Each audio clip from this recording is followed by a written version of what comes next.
तो फिर आप कुछ नहीं कर सकते.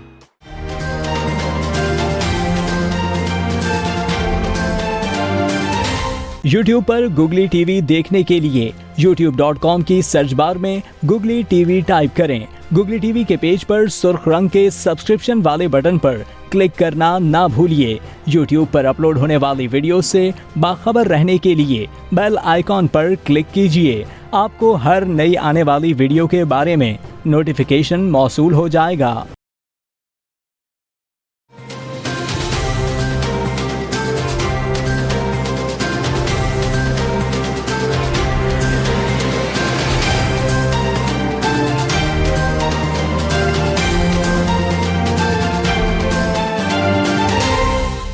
Just gotten back from after finishing your show and it's quite late, it's 11 p.m.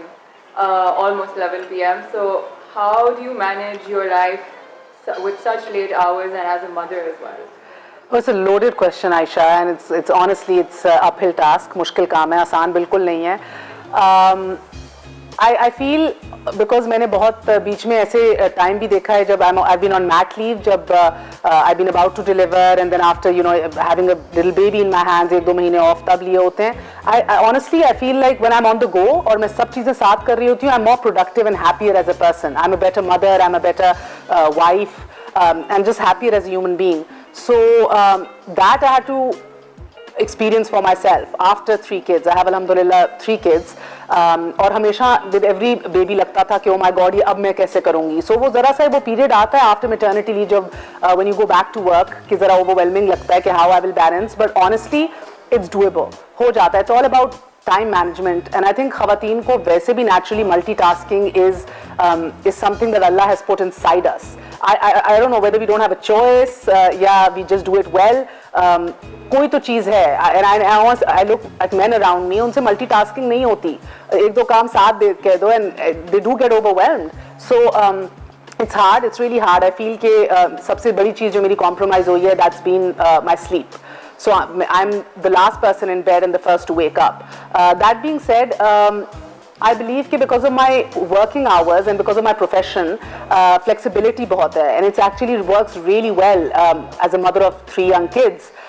मेरे कोई reporting hours नहीं है. It's just कि मुझे अपना live show जो है उस घंटे के लिए, whether it's live or recorded, I have to be there. And of course फिर वो सारा homework उसमें डलता है. You're meeting a lot of people, you're interacting a lot to get information. पढ़ना लिखना बहुत होता है, but a lot of these things आप घर से भी कर सकते हो. Of course for my meetings and briefings I'm always out and about. But पढ़ना लिखना you do it at the comfort of your home. Following news I do it at home. So my typical day starts at 6:30 in the morning. I'll wake up with the kids, उनको नाश्ता करा के तैयार करके I send them off to school. I live in a joint family system, so मेरी जेठानी उनको सुबह लेके जाती हैं, दोपहर का pickup is my responsibility. So I send them to school, and usually if I've had a late night कि अगर 3-4 बजे सुबह सोई हूँ, then I crash again. And then I'll wake up again at around 12 o'clock. I'll go to the gym. Because मेरा होता है कि या तो मैं ऑफिस की मीटिंग्स अपनी या सुबह की रीडिंग या जिम अपना कर लूँ इससे पहले कि बच्चे स्कूल से वापस आएँ. Then I go to pick them up. उनका school is really far in Banigala, तो वो unto itself एक पूरा एक जर्नी होती है. Then I take my newspapers with me, उधर पढ़ लिए, अपने काम कर लिए, फ़ोन पे भी मीटिंग्स कर ली, and the gym is out of the way, which for me is very important. I need to be physically active and be fit, and I think वो मेरा एक पूरा pace और energy set कर देता है दिन की. बच्चे घर आते हैं, we go for swimming or tennis depending on what day it is. I was a professional swimmer, so I personally believe that it's very important for children to have one sport that they're really into. So I've divided the days up. We swim and we play tennis on जो भी दिन हो. We come home. Homework होता है मेरी बड़ी बेटी का, रोज़ का होता है होमवर्क करना है. then the Karya comes over, वो भी रोज़ आती हैं खैर से. So ये सारा सिलसिला चलता है till 7 in the evening. तब फिर हम खाना खाते हैं, we read a book, and Aahista Aahista it's really stressful as well. अब ये मैं आपको बता रही हूँ तो लग रहा है what a walk in the park. It's not. It's exhausting because even while you're doing all this pick up and studying and everything, sir पे एक तलवार तो लटक रही होती है कि यार शाम को काम पे जाना है और पढ़ना है और उसकी तैयारी करनी है और गेस्ट कौन हुए हैं और प्रोडक्शन है पूरी. So ये एक तलवार लटक रही होती है. So I'm also on calls all day. I'm also following news. Live beeper देना है, वो भी चल रहा है. कोई मसला पड़ रहा है, वो भी एड्रेस करना है. And by 7 o'clock, I'm actually आहिस्ता getting restless because I know कि time पे इनको खाना खिलाना है, time पे and किताब, my kids love reading books. I read it to them, too young, but they're into books. So वो किताब भी पढ़नी है. और उनको टाइम पे सुलाना है, so I can pack them up and then go to work. So it suits me to do a 10 o'clock prime time show because I can pack them up and put them to bed and then go. So मैं रात को आती हूँ इस तरह जैसे like you walked in right now, so I've come home at this time and now this is my time to unwind. I've checked up on the kids, they're fine, they're sleeping alhamdulillah. Now I'll have my dinner, I'll unwind. I like to binge watch Netflix. So and आजकल आप Netflix पे क्या देख रही हैं? Ertugrul, Resurrection. It's Turkish history, it's Islamic history, and it's absolutely phenomenal. और it's just so addictive. मेरा और काशो का पूरी रात आजकल हमारा schedule, हमारी routine सब कुछ upside down हुई है. Because we're sleeping at like 5-6 in the morning. Like it's Fajr time and we're going to bed, and then he's going to bed. I'm still up because I have to still get the kids ready. So I don't have an option to go to bed right away. So it's madness these days. So I'm actually like a zombie. I'm hoping this gets done soon. So what is it like being married to Kashif Abbasi? Him, like being married to him as Kashif or being married to a journalist? Both. So it's fun. I mean, being married to a journalist is interesting because, I mean, you understand the profession, you're a part of it, and, it's fun exchanging information or debate or discussion jari rehti hai, ikhtilaf bhi jari rehta hai. So wo ek maze ka, it's fun. It's a lot of intellectual stimulation. So I think wo bahut fulfilling hai. And as a person, like Kashif himself, I mean, alhamdulillah, I think it's one of the best decisions I made. He's very open-minded. Assalamu alaikum, that's my dad. So he's just visiting from Lahore. My family lives in Lahore, mera meka Lahore mein hai. So I think as a life partner, these things are very integral, they're very important. You need to explore your full potential, and ye sara balancing act jo hai, there are times when I get really exhausted and I'm like, Asha, mujhse nahi ho raha, like I'm so exhausted, and he's like, it's okay, chhod do naukri, main to nahi keh raha. So those days you're like, nahi, because I'm not doing that per se for the money or for the fame or anything. It's just that is another side of me which feels, I mean, I feel exhilarated. I feel like I'm breathing and I'm alive when I'm doing that. So I've been blessed where I can pursue a career that I'm in love with, that I'm passionate about, or a understanding husband or a spouse and understanding in-laws, I guess. So I've been blessed. आप हमेशा से journalist I had no idea. I had no idea what I wanted to do. I was a tomboy in my life, and as I told you, I was a professional swimmer. So, I think growing up till O levels and A levels, I was swimming about 5 hours, training professionally a day, then studying, and then just like it was a very strict किस्म की एक routine होती थी. So did you design the house yourself? Yes, I did, and I found a newfound passion. मुझे पता ही नहीं था कि यार मैं I can be good at this. Growing up, my mother was really into laying out, a perfect dinner table and tea tables, and मेरी बहन थी who was always into decors and really creative. As I told you, मैं tomboy थी, so मेरा तो इन चीज़ों में एक रुझान ही नहीं था. So जब अपना घर बनाना शुरू किया, everybody was shocked. Even I was shocked at myself, at what I could come up with, and work with colors and designs and paintings. I mean, अपने मुंह में मिट्ठू नहीं बन रही. This might not be your taste, but I was really happy with what I came up with. Would you like to show me around a little? Yes. Yeah. You want to see the paintings? Yes. So this is my favorite piece. This is Javez, and he's phenomenal. I think ये इनके colors और एक vibe जो होती है इसकी painting में is really good. So ये मेरा favorite piece है because it's almost like you're in a dream. And I look, and just the face of the girl, it's beautiful. It's so it's innocent, but she's she's lost in transition somewhere. So this is my biggest favorite piece. And the story ये वहाब जाफर है, इसकी बड़ी बहुत funny story है इसकी. So we love colors, we love bright colors. So the colors attracted me first. मगर I was missing my sister a lot, and I think कि मेरी बहन तब बाहर रहती थी और हम साथ नहीं थे और दो ही बहनें हैं हम. So I was missing her a lot, and I bought this because 2 girls, and honestly, weirdly enough, I think this orange one looks like me. Yeah, there's some resemblance. So I bought her, and मेरे काशिफ के best friend भी एक दफ़ा घर आए recently, and he's like, "Bhabhi, that looks like you." It was really weird, but actually that's how I connected with this, the colors and missing my sister. That's calligraphy over there. मैं आपको बता रही थी, I want more pieces of calligraphy. I'm still looking. अच्छे pieces मिले, खूबसूरत मिले, because it's, I think घर में होना चाहिए काफ़ी. Should be you have Ayatul Kursi, Yasin, Charcoal. It's just I like calligraphy a lot, but I haven't been able to. The ones I really am in love with, they're too expensive. And then that over there, I feel that speaks to my soul. That is Mohsin Kiani. He's an Iranian artist. और आप देखेंगे इस picture में movement बहुत है. अब ये धमाल डाल रहा है idhar drum baj raha hai. There's a lot of movement in it. The darvesh is just going round, and it's just, I love dancing. I love dancing. So I feel every time I hear music and there's music anywhere, I want to get up, I want to dance, and it's just movement, and music is a part of my soul, I feel. I can't stop myself. I was telling you earlier कि it's wherever we are in a public place, if the music लगता है and my feet start tapping, my husband has to be like, खबरदार, उठना नहीं है. So that, I think this speaks to my soul. Movement and dancing and happiness. And then this is Brito. I lived in Canada for a long time. Jazz festival बहुत popular in Montreal के अंदर, street festivals and carnivals and music and people dancing and having fun, and it's a depiction of a jazz festival, and it's again full of color and full of life. So I fell in love with this piece. We bought this while traveling. हम LA में थे, and Brito is a very famous international artist. I think he's designed a lot of things for a lot of different events, including the Olympics. So another favorite piece is also in my bedroom. Please ignore, it's a bit messy. But this piece. So I'm a big romantic at heart, and my husband's not romantic at all. So I think we complement each other. So, and I think he's a shy person. And I think I brought out the dancer in him, and I brought out the free spirit in him. And so when we do get a chance, जब अपने दोस्त हों या बस हम अकेले हों या ऐसा कोई माहौल हो जो कि बहुत कम होता है being public figures, this is just us. This is us dancing and having fun. So as a couple, this for me is us. This reminds me of us. This was also something I made when we got engaged, and I think it's falling to pieces, but I don't have the heart कि मैं उसको redesign करूँ. I gave it to him as a present. We had just gotten engaged. वो निकल रही हैं, ऊपर से शीशा टूट गया, but I guess for the emotional value I've just still kept it. It's a good time. Feels like yesterday. And yeah, so I try कि हम लोग travel करें और paintings collect करें, घर की चीज़ें like this different stuff. I got this from Sri Lanka. I got some stuff from Africa over there. So I like to जिधर भी जहाँ भी travel कर रहे हो, I just like to pick up जो भी practically is easy to move and easy to carry.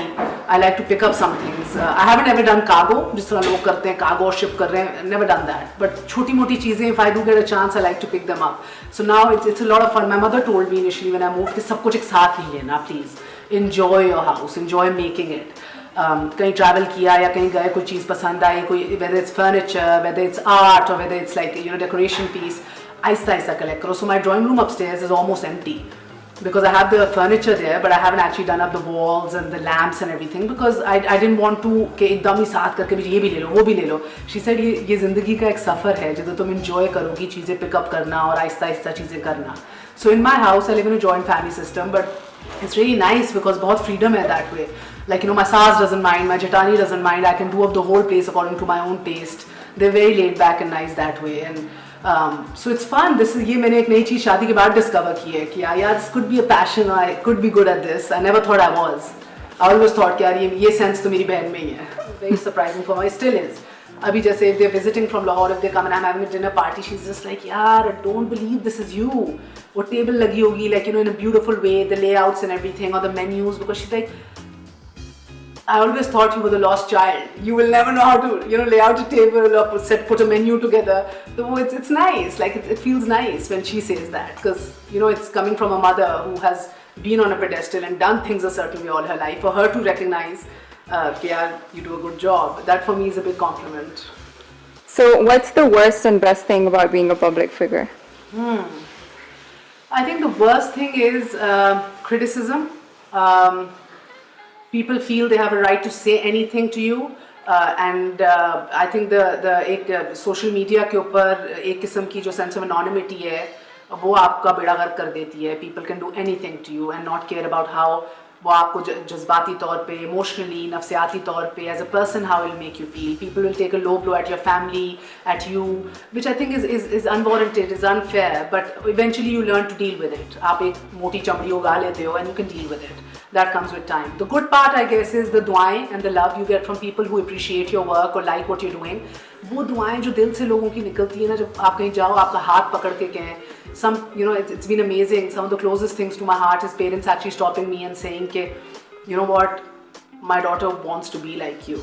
And there's this, I just remembered the other day, this gentleman from New Zealand called and he said, I have 3 daughters and मैं उनको रोज आपका show दिखाता हूँ, नन्ही नन्ही बच्चियाँ हैं, I'm sure they don't even understand politics or current affairs. He said, मैं रोज दिखाता हूँ, I tell them आपने इस तरह बनना है.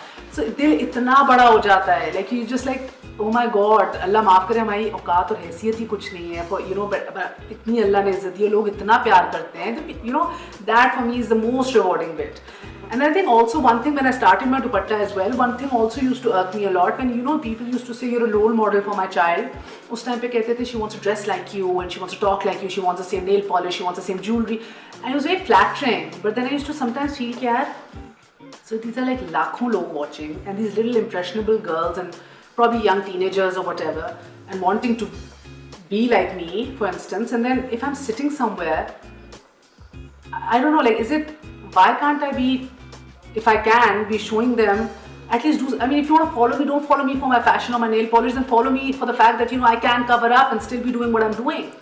And follow me knowing that I'm still comfortable and confident covering myself and doing it and still fashionable doing it. So I think that was something I used to often think about. Immediately मैंने तब नहीं किया था, वो तो अभी recently आके किया, but that was something I used to think, यार अगर role model बनना ही है तो थोड़ा कुछ अच्छा भी कर लो. ज़रूरी है कि एक ही तरह का बनना है. So I think ये बड़ी rewarding और अच्छी प्यारी बात है. So what do you do when you're off screen? What kind of books do you read? What movies do you watch? So I watch, as I told you, I mean, I don't watch a lot of movies. I watch Artugal and stuff on Netflix. I was watching Suits before that. I like stuff like Criminal Minds. I like anything that makes you think a lot and gets you really engrossed in it. Movies इतनी नहीं, काशा को बहुत शौक है, वो लगा दे तो I'll watch a movie or whatever. In terms of reading, we have a library over here. It's a small library because books आती नहीं है और उधर से निकल भी जाती है, लोग borrow कर जाते हैं. But we keep updating it. बाकी ऊपर रखी हुई है, उस side पे भी है, इधर भी है. It's a lot of history. It's a lot of Indo-Pak history, a lot of Pakistan ki history, a lot of like international affairs, a lot on terrorism. So it's every time we travel, we try to take a book with us, and usually I want to read what he's reading because it's just fun, just sharing it and making notes on it. He gets really irritated. Like, don't touch my book. I am reading my book. So then now I try to carry something for myself separately. So I think it's more fun that way. I think the trips we've had, jidhar hum books discuss kar rahe the ek hi padh ke, those have been just more meaningful. I think I remember one time to India, we were reading The First Muslim together. And it was really interesting, just having this deep debate every day while reading and ये देखो तुमने वो page नहीं देखा. I think it's the same as watching Netflix now, by the way. कि तुम आगे ना चली जाना, मैं भी इस एपिसोड पे हूँ, तुम आगे चली गई, अच्छा मैं आगे चला गया, अच्छा the other one has to wait. I think it's good. Alhamdulillah, like, you know, I feel इस तरह की activities the only time you can actually have fun together and spend time together. Other than, of course, you know, taking your kids out to a park or playing with them and everything. Because I feel हमारे talk too much, don't I, Aisha? I talk non-stop. It's good for me. Yeah, I'm sure. So that's why my husband calls me Basanti. That's why. Have you seen the movie Sholay? Yeah. Yeah. So you know that I had never seen it. So he showed it to me because he kept saying Basanti. I'm like, what? Why do you keep calling me Basanti? So he's like, yeah, no, you have to see a movie. He showed me the movie and I was like, oh God. So now you see, he thinks I talk non-stop. That's why he called me Basanti. But anyway, so yeah, what was the question? Okay, we'll move on. What kind of people do you look up to? I look up to honest people. I'm all about integrity. I'm all about honesty. I can't deal with hypocrisy. I cannot deal with people who are okay with lying. I feel that whatever it is, whether it's in the public domain, whether it's with the government, for instance, or in our private lives as a person, I'm all about honesty. If you're a friend, go murder someone, but just come and be honest with me. Don't lie. I'm one of those people who हर चीज़ माफ़ करने को तैयार है, just not dishonesty. That's something I can't deal with as a person. So I think I look up to people जिनमें integrity है, जिनमें character है और honest है. I don't really care about charm and paisa and charisma or like being, you know, very well traveled, for instance, or I don't know, उन चीज़ों की मुझे में इतनी appeal नहीं है. I'm also very anti-social, by the way. Oh, that's shocking. Yeah, a lot of people say that. So what was your childhood like? It was lovely, it was amazing. We used to have these huge birthday parties. Birthday parties भी stalls की तरह होती थी, fun fair carnival की तरह. सारे बच्चे हम जमा होते थे, 1-2 महीने पहले we used to start planning. Stalls लगे हुए हैं different.